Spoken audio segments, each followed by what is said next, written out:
Dalam suasana peringatan Bulan Bung Karno, semangat berdikari kembali mengemuka di tengah sorotan publik atas arah dan fondasi ekonomi nasional.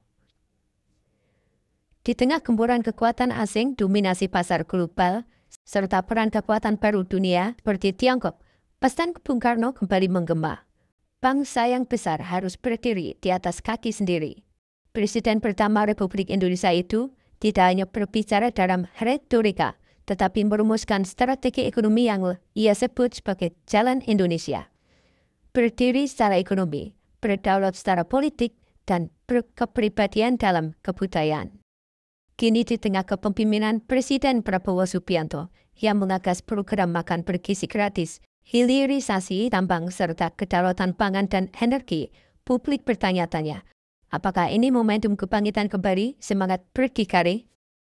Berdiri di atas kaki sendiri bukan sekedar slogan, ini adalah strategi hidup bangsa merdeka. Selama kita tergantung secara ekonomi, kita tidak akan pernah benar-benar merdeka secara politik. Bung Karno percaya tanpa ekonomi yang mandiri, bangsa ini hanya akan menjadi boneka kekuatan asing. Bung Karno mendorong agar Indonesia mampu menghasilkan barang sendiri dari pangan sampai industri berat.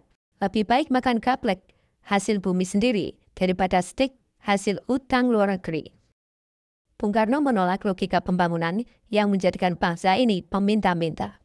IMF, Bank Dunia, dalam pandangannya, itu hanya bentuk kolonialisasi baru yang berwajah lembut.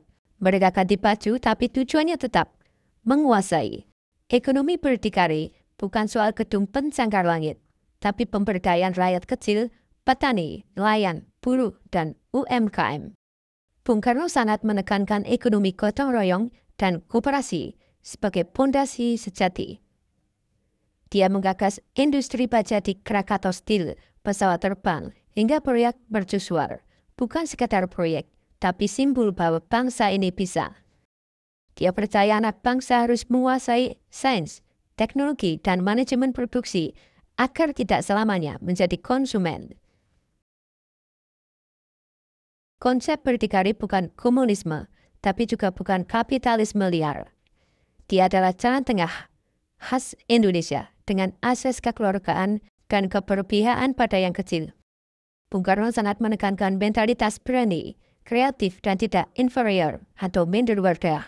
Selama mental bangsa masih merasa nomor 2, berdikari hanya akan jadi omong kosong.